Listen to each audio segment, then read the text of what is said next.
ತಲೆಯಲ್ಲಿ ತುಂಬಾ ಡ್ಯಾಂಡ್ರಫ್ ಅಥವಾ ಹೊಟ್ಟಾಗಿದೆ ಅಂದರೆ ಇದೊಂದು ಹೋಮ್ ರೆಮಿಡಿನ ಟ್ರೈ ಮಾಡಿ ನೋಡಿ. ಜಸ್ಟ್ 3 ವೀಕ್ಸಲ್ಲೇ ನಿಮಗೆ 100% ರಿಸಲ್ಟ್ ಗೊತ್ತಾಗುತ್ತೆ. ನಾನಿಲ್ಲಿ ಓವರ್ನೈಟ್ ಸೋಕ್ ಮಾಡಿರೋ ಫೆನುಗ್ರೀಕ್ ಅಥವಾ ಮೇಥಿ ಸೀಡ್ಸ್ನ ತೊಗೊಂಡು ಒಂದು ಗ್ರೈಂಡರಲ್ಲಿ ಹಾಕಿ ಫೈನಾಗಿ ಪೇಸ್ಟ್ ಮಾಡ್ಕೊಳ್ತಾ ಇದ್ದೀನಿ.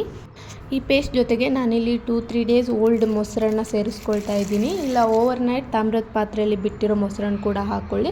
ಅದರ ಜೊತೆಗೇ ಒಂದು 2 ವಿಟಮಿನ್ ಇ ಕ್ಯಾಪ್ಸೂಲ್, ಹಾಗೆ ನಾನು ಡೈಲಿ ಬೇಸಿಸಲ್ಲಿ ಯೂಸ್ ಮಾಡೋ ಹೋಮ್ ಮೇಡ್ ಹೇರ್ ಆಯಿಲ್ ಕೂಡ ಸೇರಿಸ್ಕೊಳ್ತಾ ಇದ್ದೀನಿ. ಇಲ್ಲಿ ನೀವು ಬೇಕಿದ್ದರೆ ಆಲಿವ್ ಆಯಿಲ್, ಪ್ಯಾರಾಶೂಟ್ ಆಯಿಲ್ ಯಾವುದಾದ್ರೂ ಆಯಿಲ್ನ ಹಾಕೋಬೋದು. ಹಾಕ್ಕೊಂಡು ಒಂದು ಸರಿ ನೀಟಾಗಿ ಪೇಸ್ಟ್ನ ಎಲ್ಲ ಮಿಕ್ಸ್ ಮಾಡಿಕೊಂಡು ನಿಮ್ಮ ಸ್ಕ್ಯಾಲ್ಪ್ ಹಾಗೆ ಹೇರ್ ಲೆಂತ್ಗೆಲ್ಲ ಅಪ್ಲೈ ಮಾಡಿಕೊಳ್ಳಿ. ಅಪ್ಲೈ ಮಾಡಿದಾದ್ಮೇಲೆ ಒಂದು 3 to 4 ಅವರ್ಸ್ ಡ್ರೈ ಮಾಡಿ, ಅದಾದಮೇಲೆ ಹೆಡ್ ಬಾತ್ ಮಾಡಿ. ನೀವಿಲ್ಲಿ ಶಾಂಪು ಹಾಗೆ ಕಂಡೀಷ್ನರ್ ಎರಡನ್ನೂ ಯೂಸ್ ಮಾಡಿ ಹೆಡ್ ಬಾತ್ ಮಾಡೋದ್ರಿಂದ 100% ರಿಸಲ್ಟ್ ಗೊತ್ತಾಗುತ್ತೆ. ರಿಸಲ್ಟ್ ಬಂದಾದಮೇಲೆ ಕಮೆಂಟ್ ಮಾಡಿ. ಹಾಗೆ ಇನ್ನು ಯಾರೆಲ್ಲ ಚಾನಲ್ನ ಸಬ್ಸ್ಕ್ರೈಬ್ ಮಾಡ್ತೀರಾ, ವಿಡಿಯೋ ನೋಡ್ತಿದ್ದೀರಾ, ಪ್ಲೀಸ್ ಚಾನಲ್ನ ಸಬ್ಸ್ಕ್ರೈಬ್ ಮಾಡಿ. ಇದೇ ಥರ ಟಿಪ್ಸ್ಗಳನ್ನ ನೆಕ್ಸ್ಟ್ ವೀಡಿಯೋದಲ್ಲಿ ಮತ್ತೆ ಶೇರ್ ಮಾಡ್ತಾ ಇರ್ತೀನಿ. ಸಿಗುವ ನೆಕ್ಸ್ಟ್ ವೀಡಿಯೋದಲ್ಲಿ. ಬಾಯ್.